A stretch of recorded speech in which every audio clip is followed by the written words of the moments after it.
이번 이제 교황 장례식 장면에서 그 사진은 바로 2달 전에 백악관 오발 오피스에서 벌어진 희대의 사건에 대한 너무 대조잖아요, 그죠? 그러다 보니까 이제 젤렌스키는 그러려면 우리가 나토에 들어가야 돼. 근데 트럼프는 나토는 절대로 못 들어가. 네가 나토에 자꾸 들어가려고 하니까 푸틴이 하는 거 아니야? 이런 식으로 너무 푸틴의 편을 들어주는 그런 얘기 일방적으로 했잖아요. 그럼 사람들이 그 이야기는 안 하는데요. 그러면 트럼프가 뭐 정면이 있는 것도 아니고 당신이 관유인 어떻게 할까 그 이야기를 내놓고 못 하는 거예요. 근본적인 건 뭐냐면 나토에서 미국은 예전처럼 그런 아주 핵심적인 역할을 서서히 줄여나가겠다. 그리고 유럽의 문제는 니들이 책임져. 그런 기본적인 생각이 있기 때문에. 그런데 이제 푸틴이 뜻대로 안 움직여주잖아요.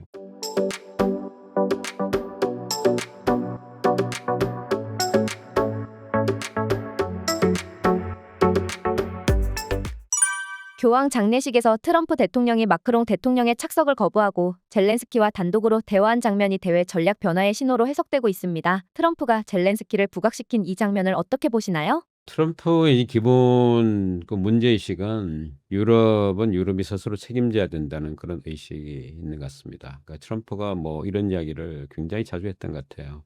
미국의 무역 수지를 안겨주는 이른바 그 우호적인 국가, 트럼프는 동맹이라는 단어 안 씁니다. 우호적인 국가, 예를 들은 것이 독일, 뭐 일본, 한국 이런 나라들은 스트롱맨인 푸틴이나 시진핑이나 저 북한에 있는 이제 뭐 김정은이나 이런 사람부터 나쁘다는 이야기를 했어요. 되게 충격적이잖아요. 그래서 트럼프 일기 때 유럽은 트럼프하고 사이가 굉장히 안 좋았습니다.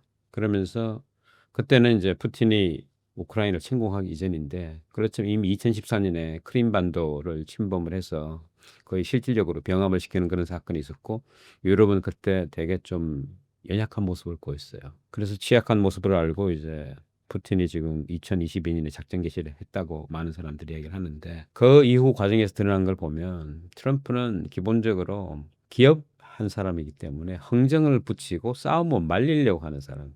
본인이 그런 이야기를 계속 좋아하기도 하고 이번 아마 취임 연설에도 그런 얘기를 했는데 그래서 트럼프 관점에서는 이 전쟁을 빨리 이제 끝내고 싶은데 근데 끝내는 방식이 지금 논란거리잖아요. 왜냐하면 당연히 불법 침공이기 때문에 국경 바깥으로 군대를 철수하고 이제 가야 되는데 그런 휴전은 당연히 이제 안 될 거기 때문에 어느 정도 푸틴한테 줄 거 주고 여기서 끝내고 대신 젤렌스키나 우크라이나나 유럽 입장에서는 아니 푸틴이 끝내거나 아니면 심지어 뭐 더 양보를 해가지고 국경 바깥으로 간다 하더라도 그의 성격이나 그 러시아의 약간 제국주의 성향을 봤을 때 언제든지 밀고 들어오는데 그럼 그때는 어떡하냐 그 질문을 던지는 거예요. 그랬더니 이제 트럼프가 야 우리가 거기에 광물 협정을 만들어 가지고 우리 회사가 들어가 우리 투자가 들어가면 내가 있을 때는 못 올 거예요. 그럼 사람들이 그 얘기는 안 하는데요. 그러면 트럼프가 뭐 100년이 있는 것도 아니고 당신이 간유인 어떻게 할까 그 이야기를 내놓고 못 하는 거예요. 그러다 보니까 이제 젤렌스키는 그러려면 우리가 나토에 들어가야 돼. 근데 트럼프는 나토는 절대로 못 들어가. 네가 나토에 자꾸 들어가려고 하니까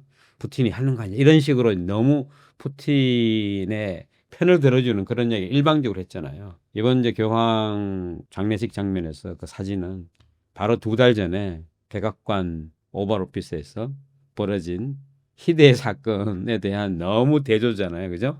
그때는 제대로 이제 옷도 안 입고 온 그렇지만 그는 이제 전투를 하고 있는 우리 우크라이나 용사들을 위해서 딱 이제 정상회담에 왔는데 거기서 외교를 한다고 하니까 젤렌스키가 무슨 외교? 그러니까 야 우리는 러시아하고 그랬더니 뭐 대통령한테 예의를 갖추셔야 돼 이런 식으로 말도 안 되는 이야기 했는데 저는 지금 트럼프의 근본적인 뭐 사고는 안 받겠다고 생각하고요. 유럽 문제는 이들이 책임져. 그리고 나토에 대한 방위비 분담 더 늘려. 트럼프 일기 때는요. 나토 모든 회원국이 GDP 2%가 그 요구 사항이고 기본적인 약속이었어요. 근데 그거를 충족시킨 국가 거의 없었습니다. 그리고 나서 이제는 꽤 많이 올라왔는데 트럼프는 이제 또 5%라는 더 높은 바를 제시하고 있잖아요. 자, 그래서 여기에 대해서 이제 논란거리죠. 왜냐하면 유럽이 이제 경제 성장이 되게 정체되어 있는 상태고 꽤 많은 지출이 이제 복지 지출로 나가는데 여기서 더 많은 국방비를 내려면 복지에서 빼서 이렇게 가야 되잖아요. 아니면 경제가 더 성장해야 되는데 어려우니까 되게 어려운 상황이에요. 그러니까 유럽도 지금 보면 되게 이제 그 트럼프나 그 미국의 공화당 사람 입장에서는 굉장히 좀 위선적인 그런 거죠. 왜냐면 말은 되게 그냥 세계 평화 인권 이야기하는데 스스로 지금 네 뒷동네도 못 지키는데 이게 말이 되냐는 그런 속내를 가지고 있어요. 그러다 보니까 이번 이제 2025년 2월 미넨에서 열리는 이제 세계 안보 그 컨퍼런스가 매년일인데 거기에 부통령이 가서 유럽의 그런 아주 시니어 지도자들 앞에 앉혀놓고 유럽의 문제는 외부가 아니고 내부야라는 그런 설교까지 당한 거잖아요. 충격이죠. 근데 그게 기본적으로 트럼프와 지금 트럼프의 마가 세력과 트럼프 이후의 대외 정책을 리드할 그 세력이 가지고 있는 유럽에 대한 생각입니다. 유럽은 네가 책임져. 그렇다고 해서 나도 우리 완전히 빠지지 않겠지만 그런 기본적인 생각이 있기 때문에 그런데 이제 푸틴이 뜻대로 안 움직여주잖아요. 왜냐하면 아니 입장을 바꿔 푸틴이라고 생각하면 이렇게 트럼프가 나를 편들어주고 있는데 더 버티면은 더 많이 벗어낼 수 있는 거 아니에요. 그래서 지금 이제 협상의 고수인 트럼프가 되게 위기에 처한 거죠. 그러다 보니까 이런 이제 사진을 연출을 해서 푸틴을 좀 약간 움직이게 하려는 이제 그런 택틱이라고 저는 보고 근본적인 게 뭐 바뀌었다고 생각하지 않습니다. 근본적인 건 뭐냐면 나토에서 미국은 예전처럼 그런 아주 핵심적인 역할을 서서히 줄여나가겠다.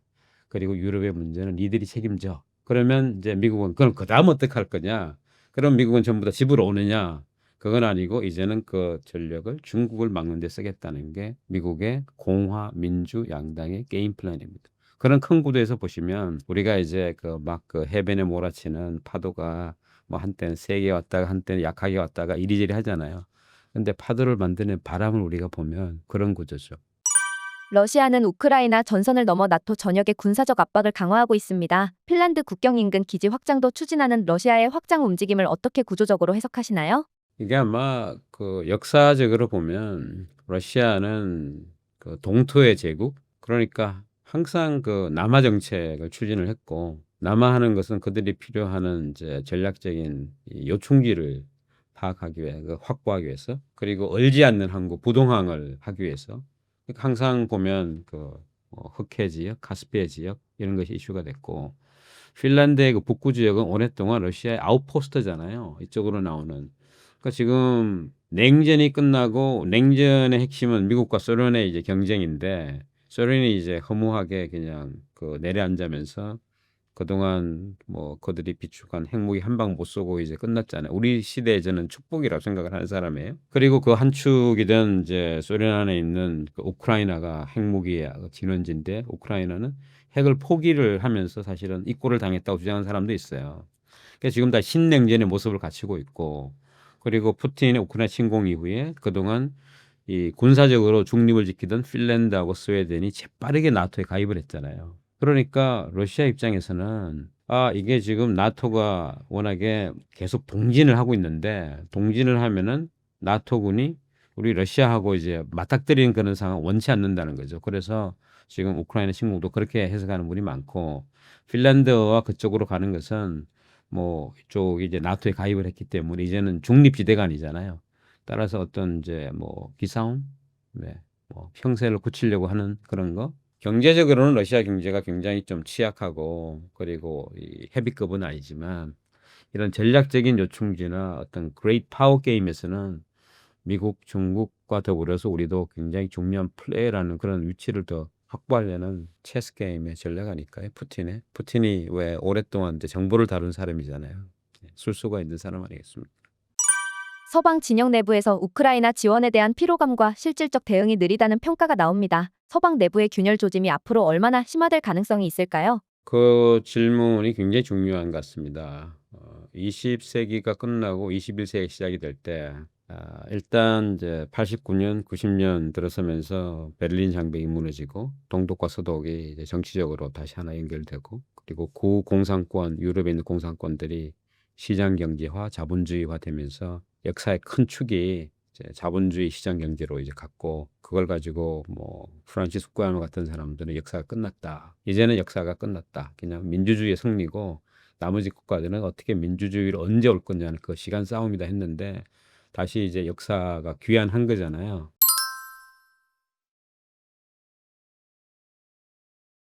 역사 귀환했는데 이 전장이 다시 유럽이라는 게 이게 참 어떤 세계사의 운명 같아요. 왜냐하면 20세기에 큰 전쟁이 둘 다 유럽 대륙이 있었습니다. 그리고 세 번째 전쟁이 지금 그 3차 세계대전까지 이제 안 가기를 다 간절하게 염원하고 있는데 푸틴의 우크라이나 침공이 21세기에 벌어진 뭐 다른 테러리스트 전쟁이 있지만 이거는 국가가 다른 국가를 진짜 자극하지 않음에도 불구하고 강제적으로 밀고 들어가는 현상 변경이거든요. 이거는 인류가 만든 유엔 헌장에 봤을 때 이거는 침공이라고요.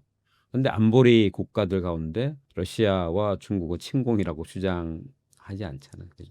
이런 상황이라는 건데 그래서 이제 러시아 입장에서는 이제 자기를 군사적으로 위협하는 나토가 국경 근처까지 오는 것을 막기 위해서 완충기를 주고 싶어 하고 그리고 오랫동안 군사적인 이제 중립을 유지했던 이제 핀란드하고 스웨덴까지 나토에 가입을 하면서 21세기 신냉전의 이 단청선이 더 이제 부각이 되는데 여기에 이제 미국이 지금 공화당 앞으로 이제 만약에 민주당이 정권을 잡게 되면은 다시 뭐 나토에 힘을 실을지는 잘 모르겠지만 하여튼 이 미국이 공화 민주에 관계없이 지속적인 그 대나토 전략이 의심되는 상황에서 유럽 스스로 이제 꽤 많은 부분 책임져야 되는데 그러려면 경제가 강해야 되거든요. 근데 유럽은 뭐 서비스업, 관광업, 뭐 문화산업 이런 건 굉장히 훌륭하지만 제조업은 굉장히 약합니다. 그리고 그 제조업에 그래도 가장 강한 축인 독일이었는데 그 독일마저 굉장히 지금 약해져서 대신 세계에서 큰 소비 시장.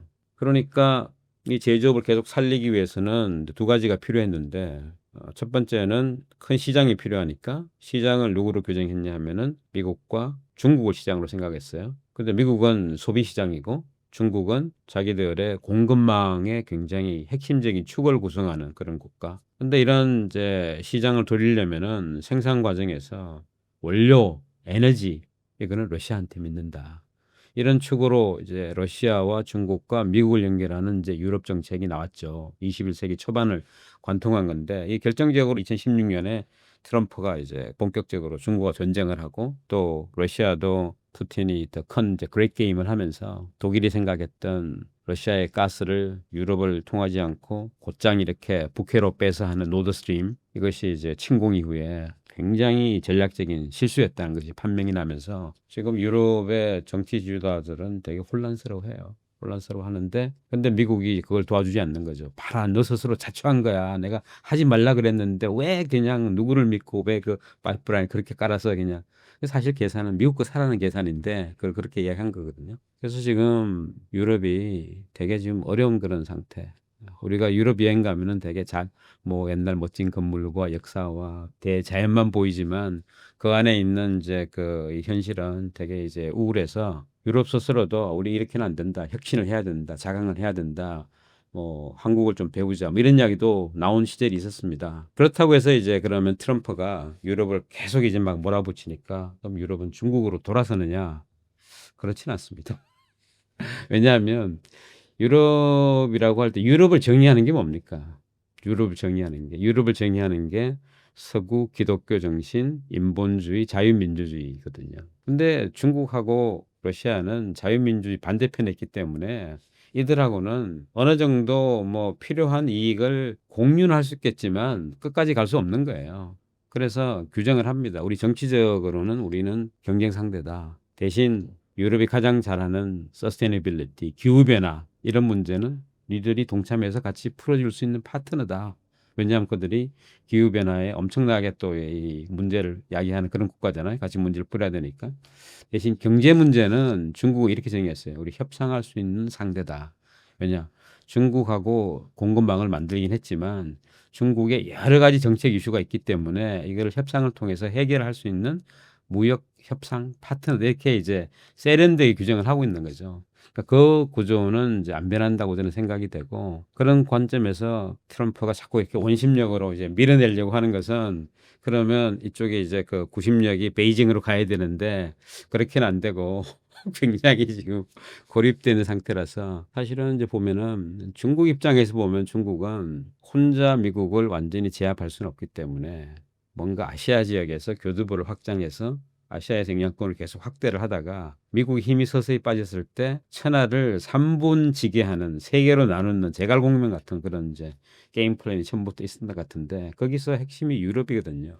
유럽이 누구 편을 들어주느냐, 편을 안 들어주느냐. 유럽이 지금처럼 아까 말씀드린 그런 식의 세련된 방식이면 유럽은 항상 워싱턴하고 똑같은 생각을 하고 있지 않기 때문에 필요에 따라서는 우리가 돈으로서 기술로서 우리 유럽하고 뭔가 공동으로 해볼 수 있는구나. 그러면 이 게임은 해볼 만한 그레이트 게임이다. 21세기에. 그게 이제 워낙에 2015년의 게임 플랜인데 10년 후에는 지금 달라지고 있는 거예요. 지금. 그런 상황입니다. 러시아가 발트 3국이나 몰도바를 침공할 경우 나토의 집단 방위 의지를 시험할 가능성도 거론됩니다. 이런 상황에서 미국과 나토는 단호히 대응할 수 있을까요? 아니면 내부 갈등으로 애매한 대응을 할 가능성이 더 큰가요? 굉장히 도발적인 질문이고요. 일단 그런 일이 안 생기길 진심으로 바라고 그런 일이 생기는 것은 아마 푸틴의 저는 자살골이라고 생각합니다. 푸틴도 그거 못할 것 같아요. 왜냐하면 그런 이제 카드를 꺼낼 수는 있지만 그런 이제 칼집에서 그 칼을 꺼내서 보여줄 수는 있지만 그 칼을 꺼내는 순간 그 칼은 녹슬 것 같아요. 왜냐? 우크라이나 정도까지는 이제 뭐 빠른 종전을 위해서 트럼프가 세울 수 있는데 서구 전체가 위협에 빠지는 그럼 일단 이제 유럽에 있는 나토 국가들이 진짜 발끈해서 죽기 살기로 일단 대응할 거라고 저는 거의 뭐 확신하고요. 그럴 때는 아마 미국이 도와주는 안 도와주는 할 텐데 그럼 미국 내 여론이 또 아마 공화당의 여론도 야 우리 저건 아니야라는 여론이 살아날 것 같아요. 그래서 그런 위험한 일은 안 벌어지기를. 우크라이나 전쟁이 국제 질서를 흔드는 구조적 변곡점이 될 수 있습니다. 만약 러시아가 전선에서 버티거나 일부 전과를 거두면 신질서 재편이 현실화될 가능성은 어떻게 보시나요? 이미 지금 우리 바뀌고 있는 걸 목도하고 있잖아요. 규범 중심의 다자 체제가 힘을 잃고 뭔가 강압, 강제, 억지에 의한 이제 거래 중심의 현실주의가 상당 부분 대체되는 가령 지금 우리가 이야기하고 있는 우크라이나 이슈만 하더라도 국제 규범이 작동하고 있다면 침공 이전의 상태로 돌아가야 되는 거잖아요. 근데 그거는 이제 공자님 말씀이고 현실은 그렇지 않기 때문에 우리도 그 한국 전쟁 생각하면 한국 전쟁 이전에는 38도 선이었는데 그때 협상을 한 것은 묘하게도 38도 선을 중심으로 해서 한쪽은 내려오고 한쪽 올라가는 식으로 교착 상태니 거기서 중단한 거잖아요. 그러면 지금 우크라이나 전쟁도 어디서 중단하는가 하면은 현재 전선에서 중단될 가능성이 많죠. 그 현재 전선이라고 하는 것은 러시아가 이미 우크라이나 영토에 뭐 한 20% 정도를 이미 이제 장악한 상태에서 끝나는 것 같은데 젤렌스키가 아무리 돌아가라 하지만 그의 이야기를 들어주는 사람은 별로 없을 거예요. 그게 현실이거든요. 그게 현실이에요. 그러면 그 다음에 더 중요한 것은 두 가지가 있겠죠. 우크라이나 재건하는 문제 그리고 재발 방지하는 문제. 이 두 개가 맞물려 있어요. 그러니까 여기에 이제 만약 21세기의 마샬 플랜, 20세기의 마샬 플랜, 21세기의 마샬 플랜이 이제 만약 벌어지면 거기에는 뭐 진짜 미국이 가장 먼저 달려갈 것 같고요.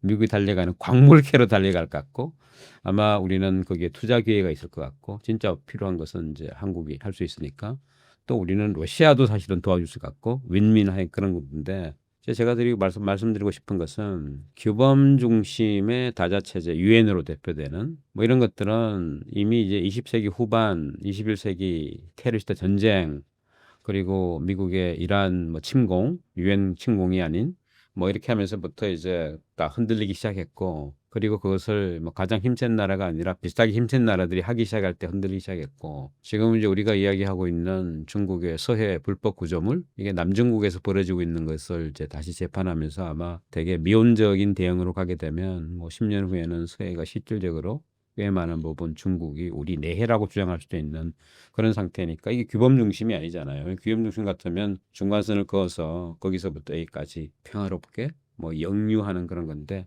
그게 아니잖아요. 다 의도가 있는 거잖아요. 그러니까 힘이 센 국가를 그동안 억제했던 것은 규범인데 도덕인데 그죠? 그리고 도덕이란 건 진짜 도덕이 훌륭해서 그런 게 아니고 이것을 어겼을 때 국제 제재가 공조돼서 들어오니까 그런 건데 지금은 뭐 다 그걸 이제 어기고 뭐 어길 수 있는 기회만 보는 그런 상황이라서 되게 쌀벌한 상황.